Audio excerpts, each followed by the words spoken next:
She said his name before he said a word, and that's when fear set in. A billionaire CEO in his shirt, holding a secret from his past he'd buried for years. How did she know, and what would she destroy if he said no? The woman standing in Darius Cole's kitchen didn't belong there. Not in his modest Brixton flat with its second-hand furniture and alphabet magnets on the fridge. Not barefoot on his worn carpet at 6 a.m. And definitely not wearing his oversized black shirt like it was the most natural thing in the world. Darius blinked hard, his chest tightening as early winter light filtered through the cheap blinds. His head throbbed, smoke inhalation, he remembered vaguely, but the discomfort meant nothing compared to the impossibility standing 10 feet away. She was tall, composed, striking in a way that suggested boardrooms and power lunches, not cramped council flats in South London. The shirt hung loose on her frame, sleeves rolled twice, hem brushing mid-thigh. But despite the casual wardrobe, nothing about her presence felt casual. She carried authority like a second skin, elegant, controlled, utterly out of place among his daughter's scattered toys and yesterday's dishes. And then she spoke, her voice steady and clear, as if finding herself here was perfectly logical. "Darius, we need to talk." He froze. Not because she was in his home. Not because she was dressed in his clothing. But because she had just said his name with a familiarity that sent ice down his spine. His voice came out rougher than intended. "I'm sorry, what are you doing here? And why are you wearing that?" Her chin lifted slightly, dark eyes unwavering. No embarrassment.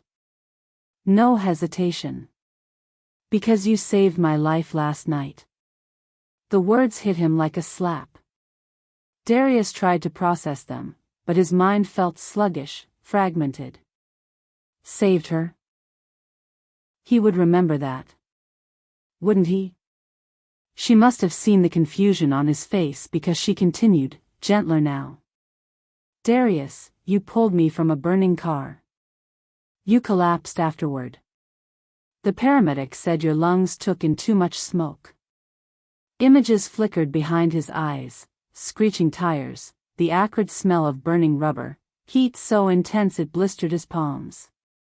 A woman slumped against a steering wheel, blood on her temple. His hands fumbling with a seatbelt. Flames. His pulse jumped. She stepped closer, and for the first time, he noticed the faint bruising along her jawline, the barely concealed exhaustion in her eyes. "My name is Aravaz," she said quietly. "Aravaz Chen. CEO of Vastec Industries."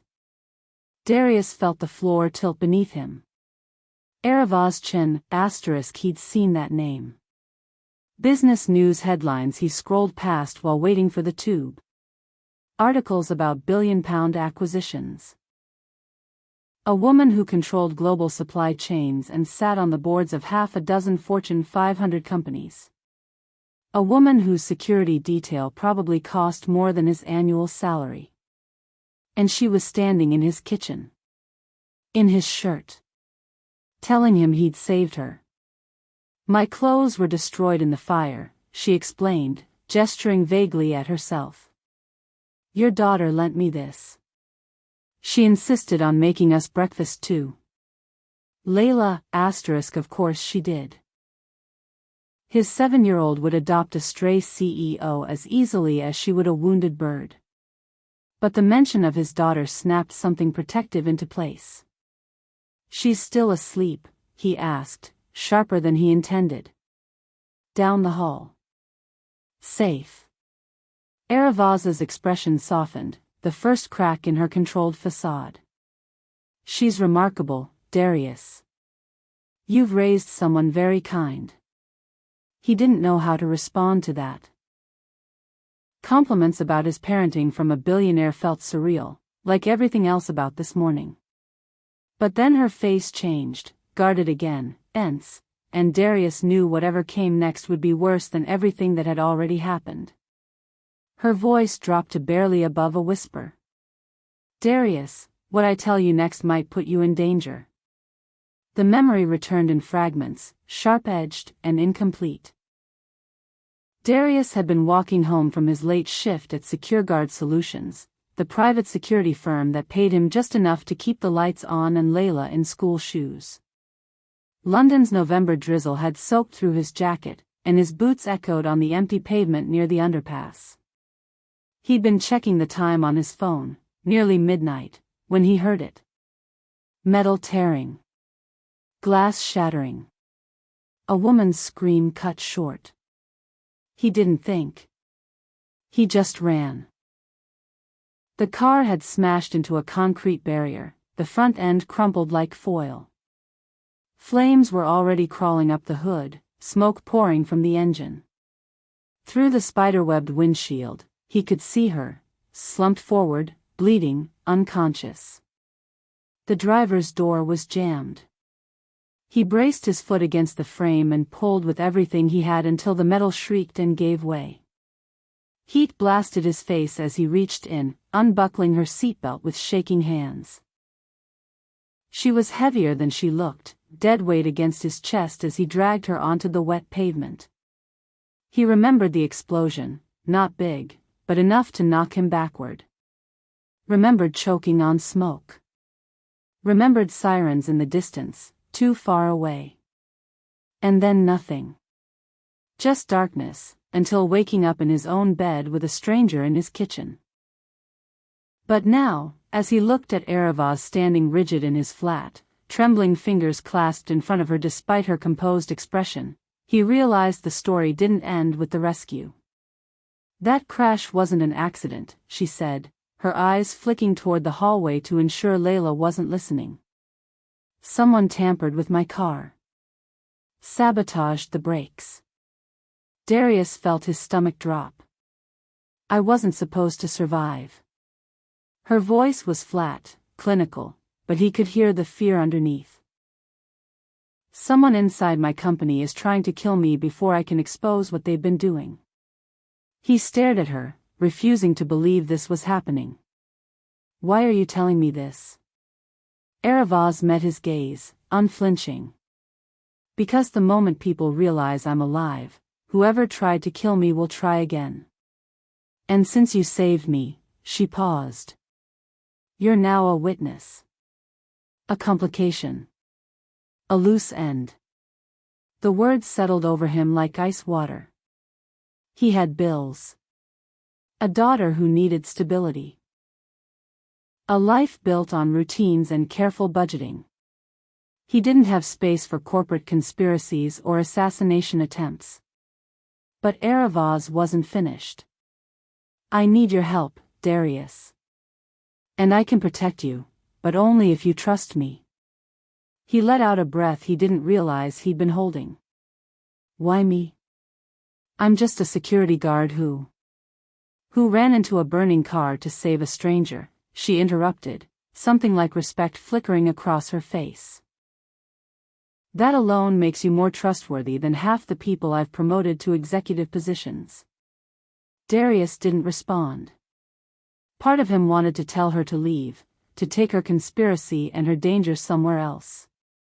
But another part, quieter, stubborn, was already calculating. Already wondering if turning away from this woman would keep his daughter safer, or put them both at greater risk. Before he could decide, he heard it, the soft padding of small feet on carpet. Layla's sleepy voice drifted from the hallway. Daddy? Is the nice lady still here?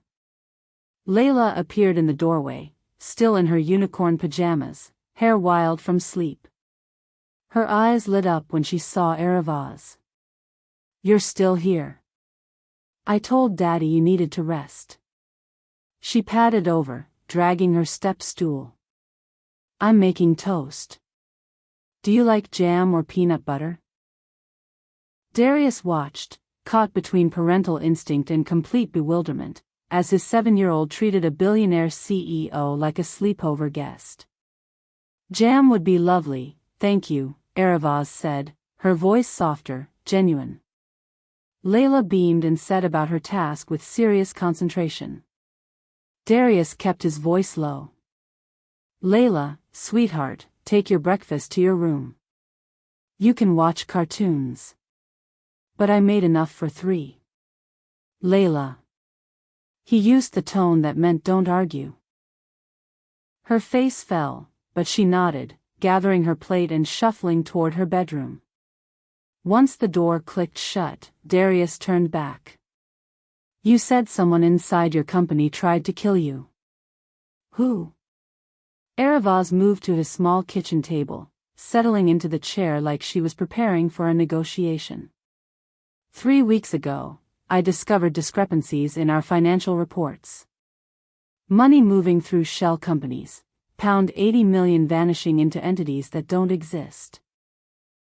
When I started asking questions, my office was broken into. Files rearranged. A warning. You went to the police? She gave him a look that said he was being naive.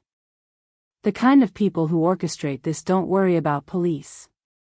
They have lawyers, connections, leverage. She touched the bruise on her temple. 2 nights ago, I received an anonymous email. Stop digging or you'll bury yourself. The next day, my head of security resigned without explanation. Darius felt the pieces clicking together. So last night, I was meeting a forensic accountant who could verify what I'd found. I took a company car from the executive garage. Only senior leadership has access.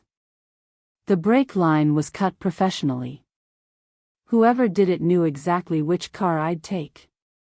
He remembered the vehicle smashing into the barrier, the complete lack of control. You had no way to stop. None.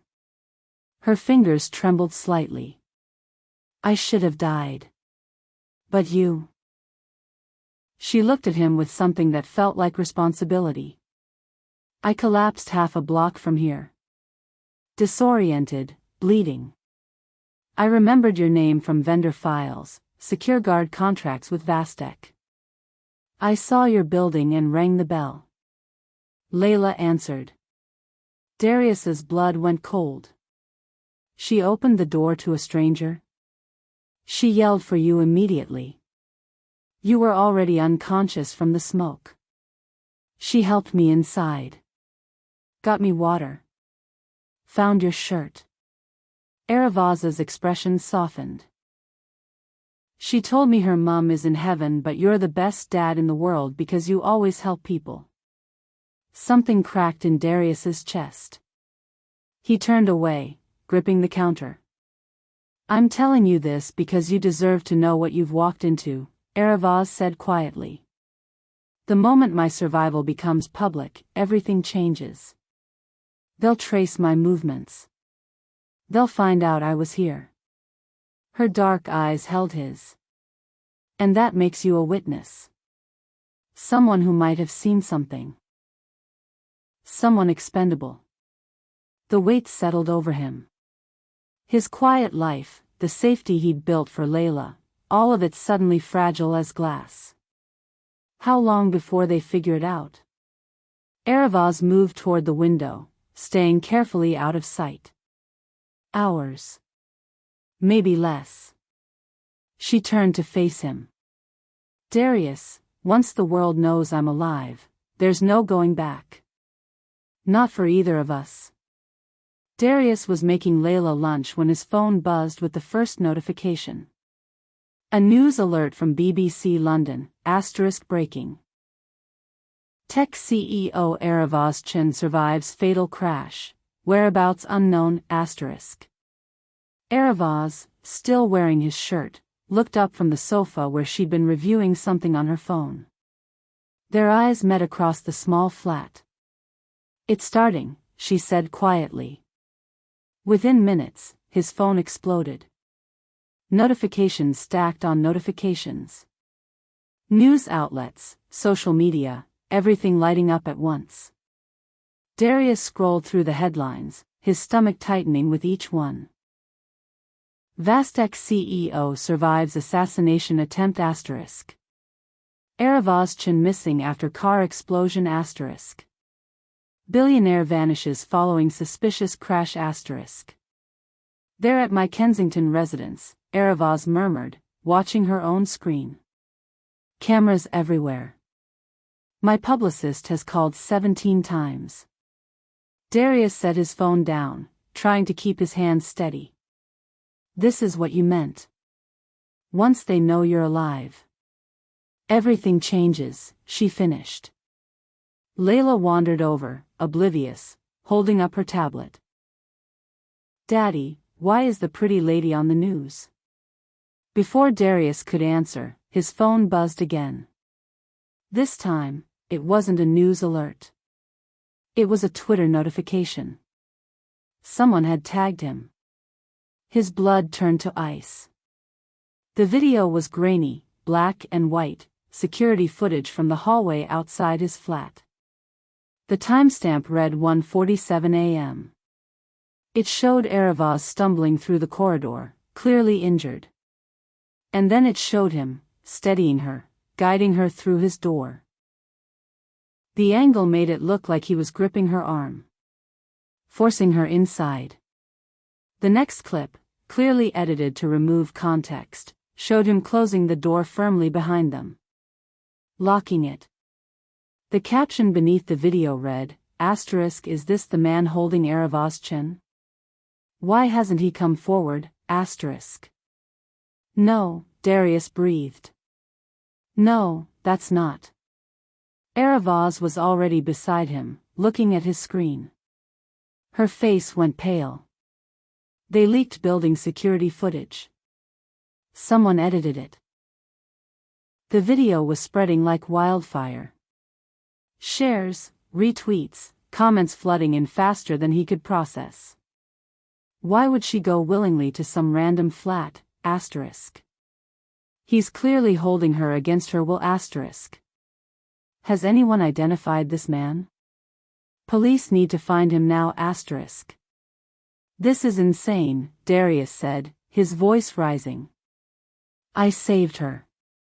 I didn't. A sharp knock at the door silenced him. 3 heavy, authoritative knocks that made Layla jump. Eravaz grabbed his arm. Don't answer it yet. Let me. Police. We need to speak with Darius Cole. His daughter's eyes went wide with fear. Darius felt his world tilting, everything he'd built suddenly crumbling around him.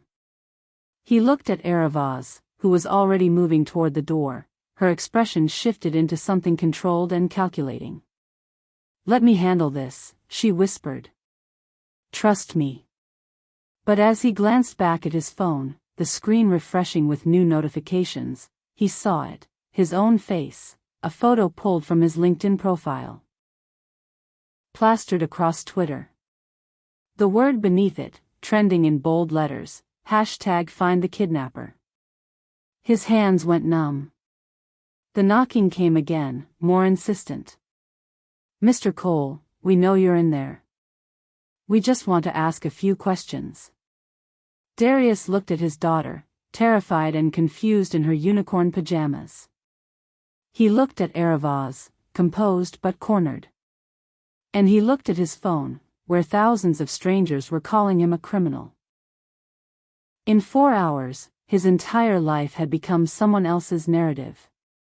And he had no idea how to take it back. Darius was making Layla lunch when his phone buzzed with the first notification. A news alert from BBC London, breaking, Tech CEO Eravaz survives fatal crash, whereabouts unknown. Eravaz, still wearing his shirt, looked up from the sofa where she'd been reviewing something on her phone. Their eyes met across the small flat. It's starting, she said quietly. Within minutes, his phone exploded. Notifications stacked on notifications.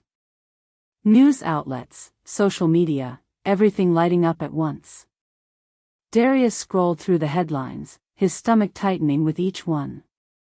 Vastec CEO survives assassination attempt *. Aravaz missing after car explosion *. Billionaire vanishes following suspicious crash *. They're at my Kensington residence, Aravaz murmured, watching her own screen.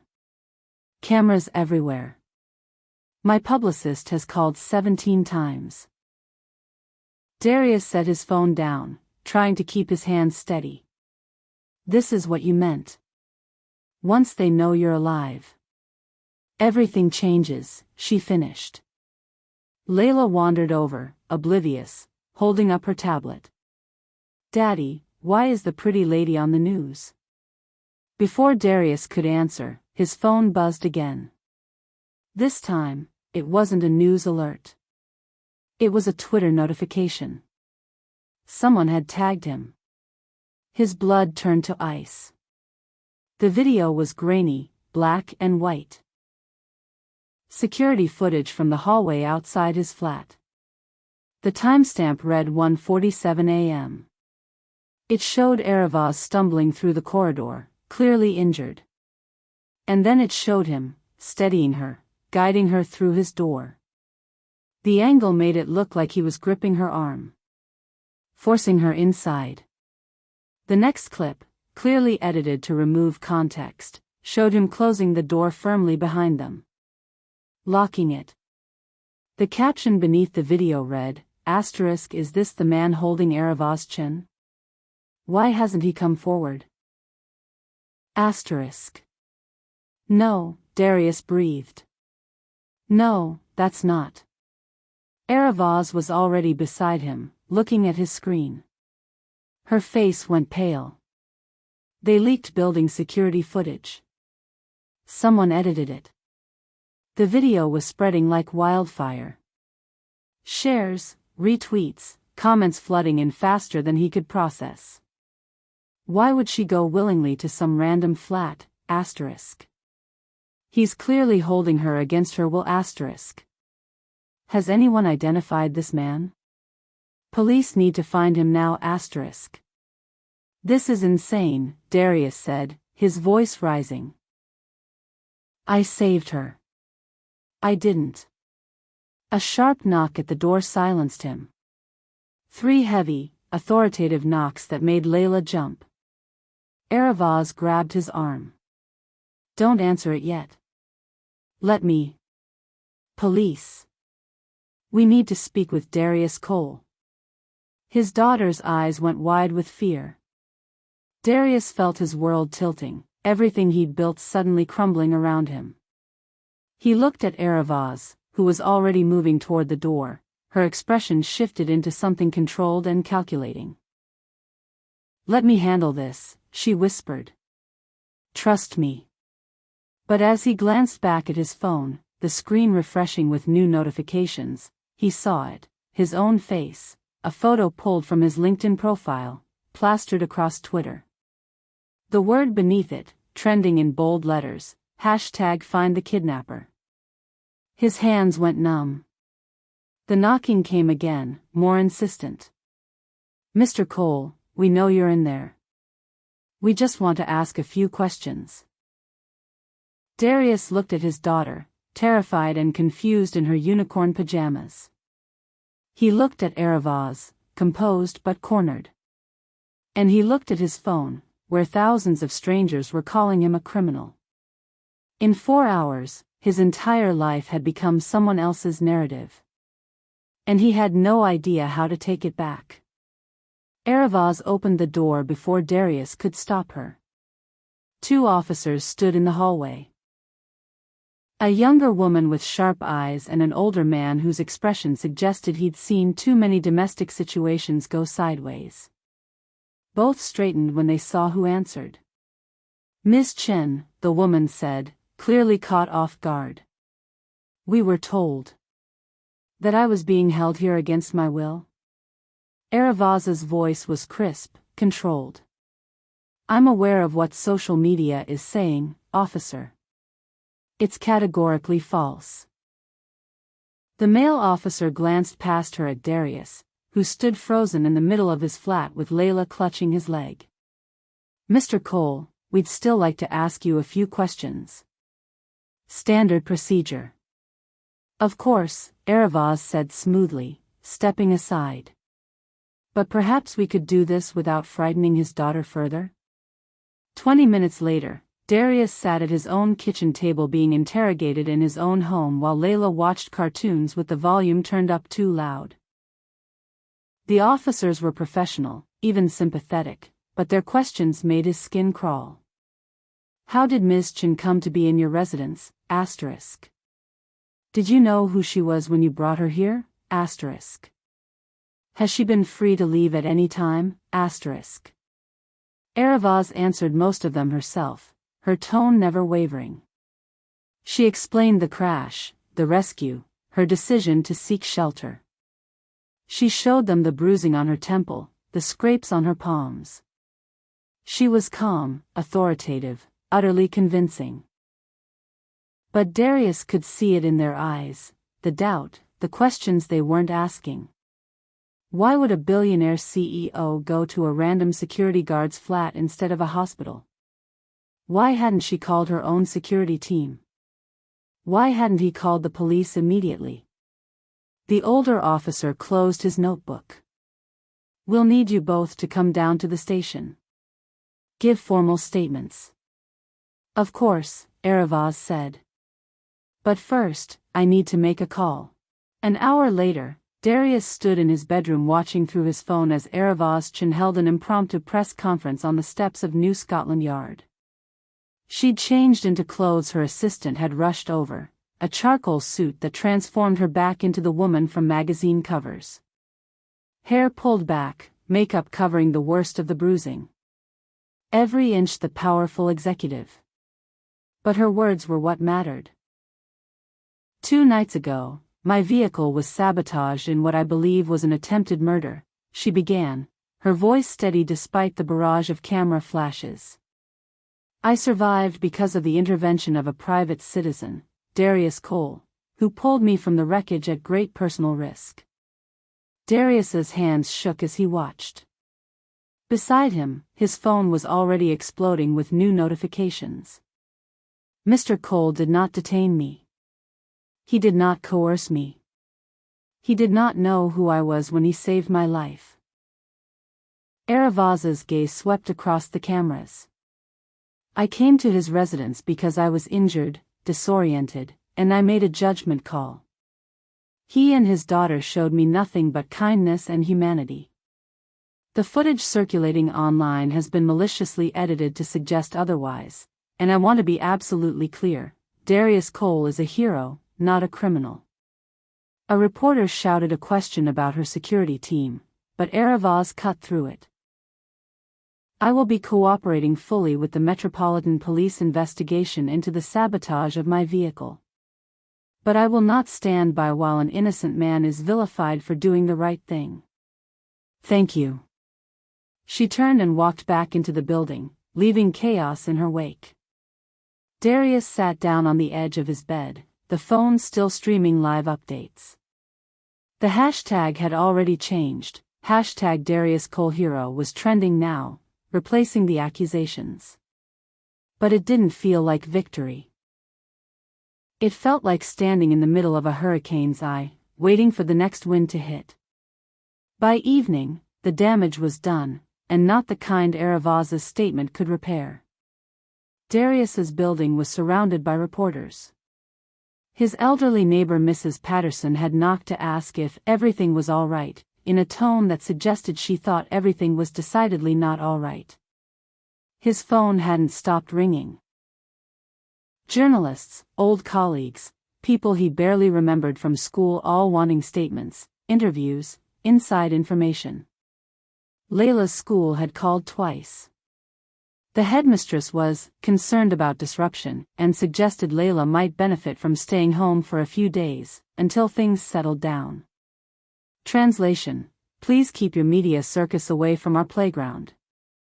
Darius stood at his window, watching a news van set up across the street.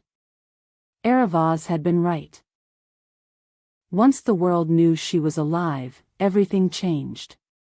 She'd cleared his name legally, the police had been satisfied, no charges filed, case closed as far as they were concerned. But socially? The court of public opinion didn't close cases. It just moved on to new narratives. His phone buzzed with a text from an unknown number. I'm sorry. This isn't over. Stay vigilant. He was still staring at it when the news alert came through. Breaking, Vastec Board invokes emergency executive clause. Chen temporarily relieved of CEO duties. Darius clicked through to the article, his stomach sinking with each paragraph. According to a terse statement from Vastec's board of directors, Aravaz Chen had been placed on temporary leave, while the company conducted an internal security review. The statement cited concerns about her compromised position, and invoked a rarely used provision that allowed the board to override executive authority in cases of immediate organizational risk. The safety of our CEO is paramount, the statement read. Ms. Chen will remain under company protection while we assess the full scope of the threat against her. Company protection. The word sounded reassuring, but Darius had learned enough in the past 24 hours to recognize them for what they were: corporate speak for control. They weren't protecting her. They were containing her. His phone rang. Private number. Against his better judgment, he answered. Mr. Cole. The voice was male, crisp, unfamiliar. My name is Marcus Webb. I'm head of corporate affairs at Vastec Industries. I'm calling to inform you that Ms. Chen is being transferred to a secure medical facility for observation. She will not be returning to your residence. I didn't expect her to, Darius said carefully. Good. I also want to assure you that Vastec will cover any inconvenience you've experienced as a result of this situation. We'll handle the media presence outside your building. Provide security if needed. Our legal team can also assist if. I don't need your lawyers, Darius interrupted. A pause. Of course. But the offer stands. We simply want to ensure everyone moves forward from this incident with minimal disruption. The word incident landed like a stone. As if attempted murder and corporate conspiracy were just unfortunate hiccups. Is Ms. Chen all right? Darius asked. She's receiving the best possible care. The answer was smooth, practiced. I'm sure you understand, given the sensitive nature of ongoing investigations, we'll need to limit her external communications for the time being. For her protection. Darius's grip tightened on the phone. So she can't make calls. Can't leave. Can't make her own decisions. Mr. Cole, Webb's tone sharpened slightly. I understand you've been through a traumatic experience, but I assure you, everything we're doing is in Ms. Chen's best interest. The board takes threats against our leadership very seriously. I'm sure you do, Darius said quietly, and ended the call. He looked down at the text message still glowing on his screen. Stay vigilant. Outside, the news van's satellite dish rotated skyward. Another reporter was doing a live stand-up in front of his building, talking about him like he was a character in someone else's story. Darius thought about Aravaz sitting in some corporate medical facility, surrounded by the same people who might have tried to kill her. Stripped of her phone, her authority, her freedom, all in the name of protection. And he thought about the board's emergency clause, invoked not hours after she'd publicly defied their silence. They hadn't done it to save her. They'd done it to silence her. And Darius, ordinary, working class, powerless, had just become the reason they had the excuse they needed. Darius never saw them take her. One moment she was being escorted into New Scotland Yard, the next she was gone, disappeared into a convoy of black SUVs with tinted windows and Vastec security logos. No goodbye. No final conversation. Just a text from that unknown number hours later. Don't trust anyone. He sat in an interview room for the third time that day, this time facing a different kind of investigator. The man across from him wasn't police. His suit was too expensive, his posture too military. The business card he'd slid across the table read, James Cordell, Corporate Risk Assessment. Mr. Cole, I want to be clear, you're not under suspicion, Cordell said, his tone professionally neutral. We're simply trying to establish a complete timeline of events. I've already given my statement. Twice. To the police, yes. But Vastek has its own security concerns. Cordell leaned back. Ms. Chen is a high-value target. Understanding how she came to be in your residence helps us assess vulnerabilities. Darius met his gaze evenly. She was hurt. She needed help. That's the timeline. Cordell studied him for a long moment, then tapped his pen against his notepad. Did Ms. Chen mention anything unusual before the crash? Concerns about specific individuals? Changes in her security protocol?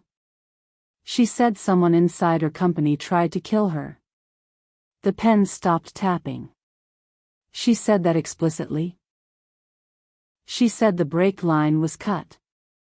That only senior leadership had access to the garage. Darius kept his voice steady. She was investigating financial irregularities. She got threatened. Then someone tried to murder her. Those were her words. Cordell made a note. And you believed her? I pulled her out of a burning car. Yeah, I believed her. Something shifted in Cordell's expression, a flicker of what might have been respect. He set down his pen. Mr. Cole, what I'm about to tell you is off the record. Understood? Darius nodded slowly. The access codes used to enter the executive garage that night, they weren't stolen. They were legitimate, current credentials. Whoever sabotaged Ms. Chen's vehicle had authorization to be there. Cordell paused. This wasn't an external threat. It came from inside. The words settled like ice in Darius's chest. You're telling me someone on her own team. I'm telling you that the investigation is complicated. Cordell stood, gathering his files. And that Ms. Chen was right to be cautious about who she trusted. Where is she now? Company medical facility in Surrey. Under observation. Cordell moved toward the door, then stopped. Mr. Cole, one more thing. The crash, it was designed to look like an accident. Professionals don't make mistakes like survivors. They plan for contingencies. What are you saying? Cordell's eyes were unreadable. I'm saying they didn't want her dead. They wanted her dependent. Controllable. A dead CEO creates succession chaos. A traumatized one, isolated and grateful for protection, he let the implication hang. That's leverage. The door closed behind him, leaving Darius alone in the too-bright room. His phone buzzed. Another unknown number. This time, no text, just a photo. It showed Eravaz in what looked like a hospital room, sitting upright on a bed. She wasn't restrained, wasn't visibly injured. But her face told a different story, controlled fury barely contained beneath corporate composure. Standing beside her were 3 people in expensive suits. Board members, Darius guessed. One of them was speaking, hand raised in a placating gesture. The photo had been taken from outside the room, through a window. Covertly. Beneath it, a single line of text, asterisk they took her phone. This is all I could send. Friend asterisk. Darius stared at the image, at Eravaz's expression, and understood. She'd saved him from arrest with her public statement. And they'd used it as proof she was compromised, emotionally involved, making irrational decisions, in need of protection from herself. The board hadn't invoked their emergency clause to save her. They'd invoked it to cage her. And somewhere in that cage, the people who'd tried to kill her were still close enough to control the locks. The call came at 2 a.m. Darius jerked awake, fumbling for his phone in the darkness. Unknown number. Again. He almost didn't answer. Mr. Cole. It was Cordell, the risk consultant. His voice was tight, urgent. Is your daughter with you? Ice flooded Darius's veins. He was out of bed and down the hall in seconds, throwing open Layla's door. Empty. The unicorn sheets were pulled back, her stuffed rabbit gone. Where is she? His voice came out raw, dangerous. She's safe. Child Services picked her up 3 hours ago. Temporary protective custody. Standard protocol when a parent is involved in an active investigation. I'm not involved in anything. Darius was shouting now, his hands shaking. You people cleared me. Officially, yes. But there are concerns about your proximity to Ms. Chen. Her enemies don't make distinctions between targets and collateral. Cordell paused. Your daughter is at a secure facility in Croydon. You can see her tomorrow morning. I'm texting you the address. You can't just take someone's child. We didn't. The Metropolitan Police did, at Vastek's recommendation. For her protection. The words were careful, rehearsed. Mr. Cole, I need you to understand something. The people who went after Ms. Chen aren't done. And you've become part of this whether you want to be or not. Darius sat down on Layla's empty bed, the stuffed animal staring at him accusingly. Why? I'm nobody. I'm a security guard who was in the wrong place at the wrong time. That's exactly why. Cordell's voice dropped lower. Ms. Chen has spent her entire career surrounded by handlers, advisors, people with agendas. She trusts no one completely. But you pulled her out of a fire. You didn't know who she was. Didn't want anything from her. That makes you dangerous. That makes no sense. It makes perfect sense to people who trade in leverage. You're unpredictable. Uncontrolled. You make her human. A bitter laugh. The board spent 5 years keeping her isolated, dependent on their counsel. Then you show up and remind her what genuine help looks like. Do you understand what I'm telling you? Darius's throat tightened. They didn't try to kill her. No. They tried to break her. Make her need them. A near-death experience, rescue by corporate security, gratitude, and dependency, that was the plan. Cordell exhaled slowly. You weren't supposed to be there. You weren't supposed to save her first. So now what? They take my daughter to get to me? To get to her? They take your daughter to remind you that protection is conditional. That stepping back is always an option. The line crackled. Mr. Cole, I'm calling because you need to know, Ms. Chen is being moved to a secondary facility tomorrow. Higher security. The board is framing it as enhanced protection, but what they're really doing is making sure she can't leave. Correct. Darius stood, pacing the small bedroom. Can you get me in to see her? Absolutely not. I'd lose my job and possibly my license. A pause. But I can tell you the medical facility in Surrey has visiting hours from 10 to noon. And that the East Wing has a broken security camera on the 3rd floor that hasn't been replaced yet. Darius stopped. Why are you telling me this? Because someone needs to. Cordell's voice hardened. And because I've seen what happens when people like Aravaz-chan get isolated by the people who are supposed to protect them. It never ends well. The call disconnected.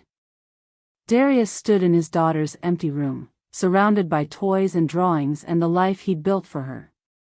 The life that had just been ripped apart. His phone buzzed one final time. A news alert. Breaking, Vastec CEO Aravaz-chan transferred to undisclosed location. Company cites security concerns *. He clicked through. The article was brief, corporate speak carefully crafted. But one line caught his attention. Ms. Chen was moved from the Surrey facility at approximately 11 p.m. following a comprehensive security review, *. Darius checked the timestamp on Cordell's call. 2:14 a.m. She'd been gone for 3 hours before anyone told him. And something in his gut told him she hadn't been transferred. She'd vanished. The Croydon facility smelled like institutional disinfectant and false cheer. Bright murals of cartoon animals covered walls designed to look friendly but felt like confinement. Darius signed in at the desk, surrendered his phone, and waited. When they brought Layla out, she ran to him with the kind of desperate momentum that broke something in his chest. "Daddy." She crashed into his legs, arms locked around his waist. "They said you were busy. They said I had to stay here because it was safer, but I want to go home." "I know, sweetheart. I know." He crouched down, holding her tight, breathing in the familiar scent of her strawberry shampoo. "I'm working on it. I promise." A social worker hovered nearby, clipboard in hand, expression professionally sympathetic. "Mr. Cole, we should discuss the situation later." His tone left no room for negotiation. They gave him 30 minutes. 30 minutes to sit in a too-bright playroom with his daughter and pretend everything would be fine. Layla showed him the drawings she'd made. They're flat, the two of them, a woman in a black shirt labeled "Nice Lady." "Is she okay?" Layla asked quietly. "The nice lady?" "The news said she was sick." Darius looked at his daughter's worried face and made a choice. No more lies. No more protecting her from truth she could sense anyway. She's not sick. But some people are keeping her somewhere she doesn't want to be. He touched Layla's cheek gently. "And I'm going to make sure she's safe. That we're both safe. Like when you saved her from the fire?" "Exactly like that." Layla nodded, 7 years old but understanding more than she should have to. "Mummy used to say you always do the right thing even when it's hard." The words hit him like a physical blow. Emily had said that. Usually when he was insisting they couldn't afford something but she needed it anyway, when he was working double shifts to keep them afloat, when he was being stubborn about principles that cost them convenience. "She was right," Layla continued, matter of fact. "You should help the nice lady. I'll be okay here." Darius pulled her close again, his throat tight. "I love you more than anything in this world. You know that?" "I know, Daddy." When the social worker said time was up, Layla hugged him one more time and whispered in his ear, "Be careful." He nodded. Couldn't speak. They escorted him out through the security checkpoint, returned his phone, and handed him a business card for a Vastec-affiliated legal firm that specializes in family reunification cases. Darius dropped it in the bin outside. Back at his flat, he found an envelope slipped under the door. No return address. Inside, a single sheet of paper with a printed list of names and company registrations.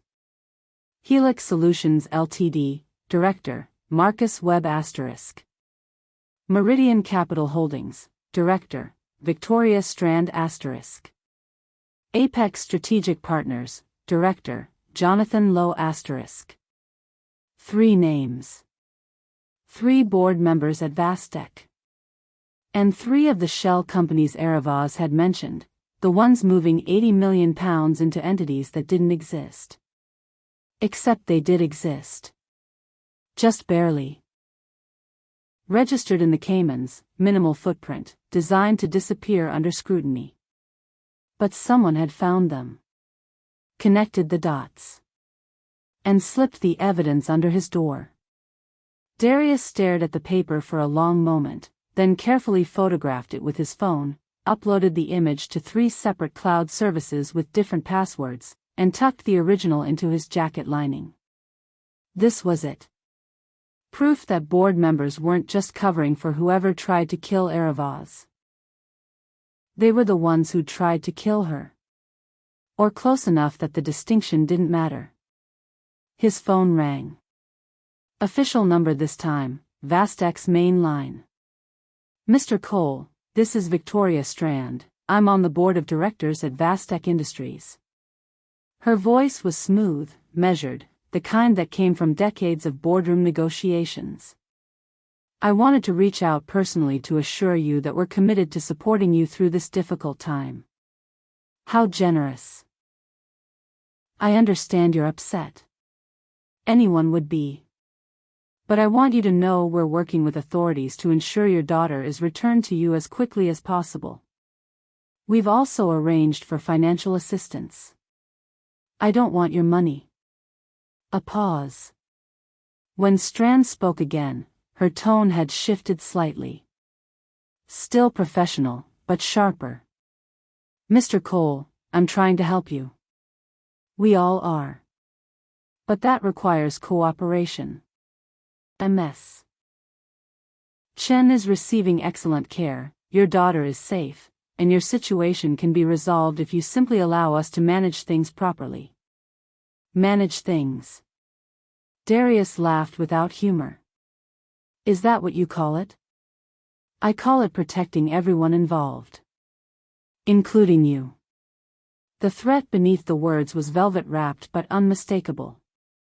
Your background check is exemplary, military service, honorable discharge, clean record.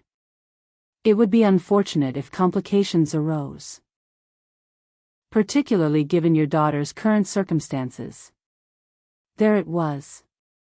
The line drawn clearly. Cooperate. Stay silent. Accept their narrative. Or watch everything burn. Miss Strand, Darius said carefully, I pulled Eravaz Chen out of a burning car because it was the right thing to do. I didn't ask for complications. Didn't want media attention or board politics or any of this. I understand. But you made a mistake. His voice hardened. You assumed I'd back down to protect what I have left. You took my daughter. Took my job. Isolated someone who trusted me because I was just some random security guard who couldn't possibly matter. Silence on the other end. I've spent the past 12 hours accepting something, Darius continued. My old life? It's gone. The moment I opened my door and helped her, it ended. You made sure of that. Mr. Cole, I strongly advise. I'm not finished. He looked at the photograph on his phone. Layla's drawing of the 3 of them. You want to threaten my daughter's safety? You want to bury me in legal pressure? Go ahead. But understand this, I've got nothing left to lose. And that makes me the worst kind of problem. He could hear Strand's breathing change. Recalculating. I'm going to find her, Darius said quietly. I'm going to make sure she's safe. And whatever you people have been doing, whatever you're so desperate to hide, I'm going to make sure it comes out. Not because I'm brave. Not because I'm clever. But because you crossed a line when you took my daughter. Mr. Cole. He ended the call. The flat felt different now. Smaller. Like a skin he'd already shed. Darius walked to the window and looked out at the news van, the building across the street, the ordinary London morning that no longer felt like his world. He thought about that first morning, 6 days ago, but feeling like years. When he'd woken up to find Aravazchin standing in his kitchen wearing his shirt. Darius, we need to talk, asterisk. She'd known his name. Known exactly how much danger he was in just by helping her. And he'd helped anyway. Maybe that made him a fool. Maybe it made him exactly what Emily had always said, someone who couldn't walk away when someone needed help, consequences be damned. But it also made him something Vastek's board hadn't planned for. A man with nothing left to protect except the people he'd decided mattered. Darius picked up his jacket, checked the paper tucked inside, and grabbed his keys. This was never his war. He was a security guard who'd been in the wrong place at the wrong time. Or maybe the right place. Maybe that morning 6 days ago had been fate or chance or just bad luck wearing someone else's face. It didn't matter anymore. What mattered was Layla, safe and scared in a facility she didn't belong in. What mattered was Aravaz, locked away by the people who'd tried to kill her. What mattered was refusing to be the kind of man who looked away when the powerful crushed the truth. Darius closed the door behind him and headed for the stairs. This was his responsibility now. And responsibility, Emily used to say, was just another word for doing what needed to be done when everyone else looked away. He wouldn't look away. Not anymore. If you're ready for the explosion coming in the next story, smash subscribe, hit like, and stay close for more mind-blowing and exciting stories.